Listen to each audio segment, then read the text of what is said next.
So we got to watch this on Christmas Day. Packers and Dolphins. Aaron Rodgers and the Packers are not done yet. The Dolphins are not done either. They're 8-7. They're barely hanging on to a playoff spot right now. But Aaron Rodgers brings the guys back in a game that in the first half, I was like, man, Packers could get blown out today. Like it was getting to the point where I was like, I don't know that they can stop them. And we know that their offense isn't anything super, super special. It was, I was maybe as shocked about like one half to the next half in this game than any other game in the NFL this week. Agreed. I mean, there was a few moments in the game where I went, oh, I mean, Pete will tell you, he was in the viewing room with me yesterday on Christmas. When they went, let me just make sure I got this right here.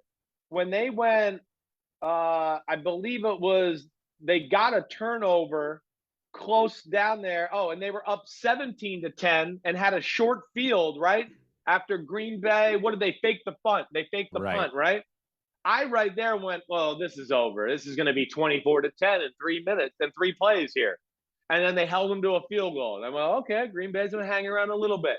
Then, you know, the fumble right before the half by Mostert, right? It's 20-10 and they're at midfield and you're going, well, they're going to go down and score or at least get a field goal here. And then, no, what happens is Green Bay gets a field goal. Green Bay starts the ball with the third quarter. They drive down the field. And all of a sudden you're going, oh, my gosh, wow. Like, I'm with you. I mean, it had the feel of Green Bay was barely hanging on to, wait, we're in a ball game here. And even with that, at 20-20, I just went, oh, that's all right. We've seen Miami do this. And then they put the gas on, you know, the pedal to the metal, and they leave you in the dust. But mistakes, and clearly, you know, Tua's worst game. That's for sure. The other 3 losses had a lot of silver lining to it. This game did not. And this game was one you could, you know, purely blame on Tua and the Dolphins making some bad mistakes.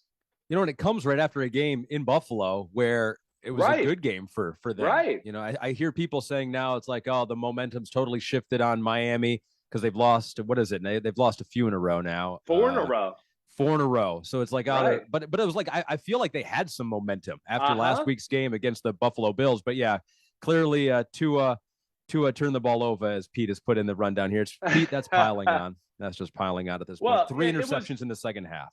Well, it's almost a little bit like we talked with who were we talking about? Seattle a little bit. It's just that, you know, again, they've gotten to the part of the schedule. They're playing some good defenses, and there's been enough of an accumulation of, you know, copycat league like we talked about, where teams go, oh, wait, I like what that team did against Miami. Oh, in this situation, I like what this team, and they start to put it all together.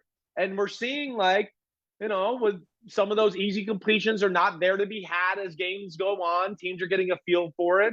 And, you know, again, it's not a big arm quarterback. So when some of those offensive tactical plays that McDaniel's so good at coming up kind of fail, yeah, he's not the quarterback that's just going to throw lasers around the field and say, jump on my back, I got you guys. And, you know, forget all that. And I knew he couldn't do that. It just was shocked by some of the decisions. The 3 interceptions were bad, right?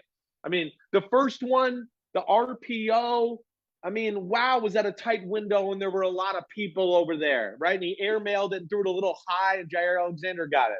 The next one, hey, they answer and they're going right back down the field. And you're going, okay, Tua's fine. They're good. And he's got Mostert in the slot and, like, wants to hit him right away. But it doesn't look like the play was designed for that. And Mostert was running a seam route and wasn't expecting the ball, let alone I think Tua was fooled by the coverage. And I don't think he saw Devondre Campbell. And then the last one was the worst one by far. You know, I think I showed it, and hopefully you saw it on Football Night in America, but you got to under route and you got to out route over the top of it. You throw the under route until they take it away, until that corner jumps on it. Then you go over the top with it. It's like he predetermined and was like, they won't let Tyreek be this open, so I'm going to have to throw to the other guy. And, yeah, they were bad ones. And, man, I just can't believe the Dolphins are now fighting for their playoff lives here down the stretch. Yeah, and they just needed one of those last 4 drives to maybe produce a touchdown, and they win this game. They went field goal, interception, interception, interception at the end. The Packers win by 6. So Miami still can clinch a wild card if they win out.